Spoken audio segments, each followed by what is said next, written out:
morning. So maya-maya pupunta na ako ng hospital for my dialysis. So kahit naman ako magda-dialysis at may sakit. So nag-makeup ako using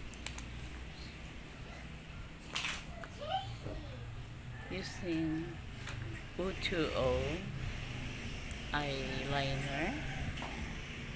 So ito yung ginamit ko, U2O, sa pag-ayos na aking mata.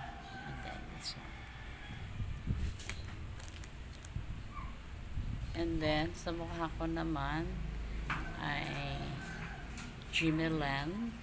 I use Jimelan for my face. Ayan, kita niyo, ang ganda, no? Hindi pa ako nanunuklay niyan. Inayos ko lang yung hair ko. I-cleanip ko lang. Wala pa, mamaya pa ako magsusuklay. And I wear earrings, but bawal sa akin ng necklace because of my ito kasi ayan, dyan kasi ako dinadialysis. Okay. And then I use this one nude for my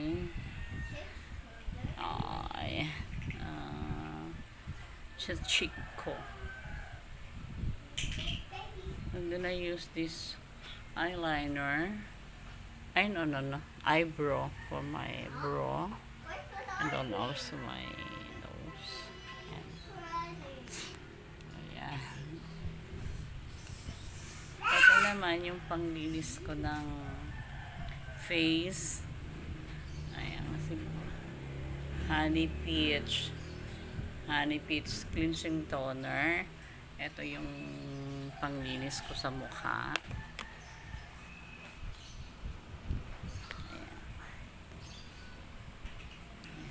So, kahit naman ako pumunta ng ospital at magpapadialysis, actually mahina pa ako pero ayoko naman na hindi ako pretty. Gusto ko kasi kahit din na dialysis ako, I look naman the best. Ayan. Para lang ako mag-uopisina. Pretty. Actually,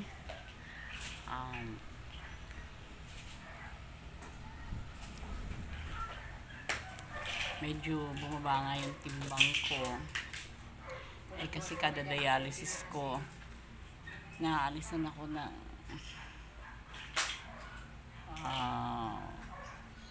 kilo ata yun 1 kilo or 2 kilos. So, tignan nyo naman, I'm so sexy. Yan. Kaya nga kailangan kong kumain ng marami para yung naalis sa akin mapalitan.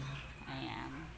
So I'm waiting for my son Jonah kasi siya yung masama sa akin sa dialysis. And also this day ayan,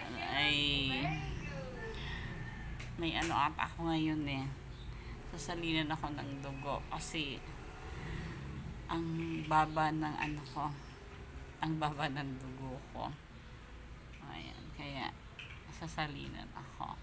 Yung lipstick ko pala is also from U2O. Ayan. Maganda ang product ng 2O2O. Ayan, promise. So, kita nyo naman. Ito ko may sakit. Di ba? Still pretty. Lalo na yung ang gustong-gusto ko doon yung sa eyes. Kasi ako, I love using the white one. Ayoko kasi ang eyes ko na black. Diba, eyeliner black ang ginagamit. Ayoko. Mas gusto ko yung white ang ginagamit. And then, dito naman sa eyeshadow, I love orange. Ayan, I love orange. And yung eyeliner ko, really, I love white. Kahit noon, Hindi ako masyadong sa black. Siguro kanya-kanya rin ba. Yung hair ko naman, hindi ko pa naayos. Tinaas ko lang. Para, actually, pag dialysis ko, nakaganyan rin talaga yan. So that, yung baklas nito, kasi diyan pinapadaan yung aking dialysis, hindi mahirapan. Kasi yung hair ko, nahihirapan sila kasi long hair kasi ako.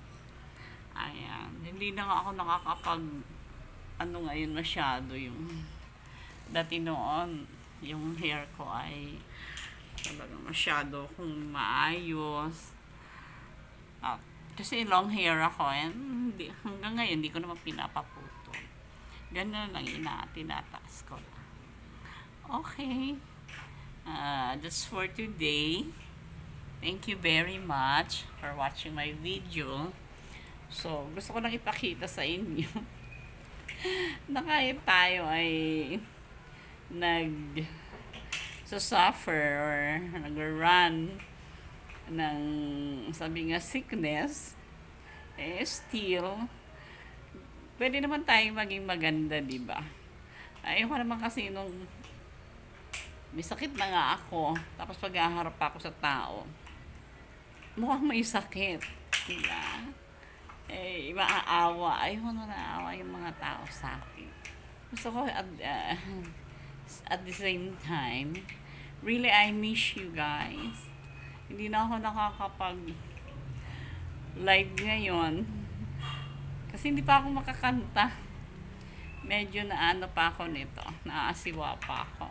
Pag natanggal na to at nalipat na sa braso ko, so makakapag live na ako. So wait lang ha.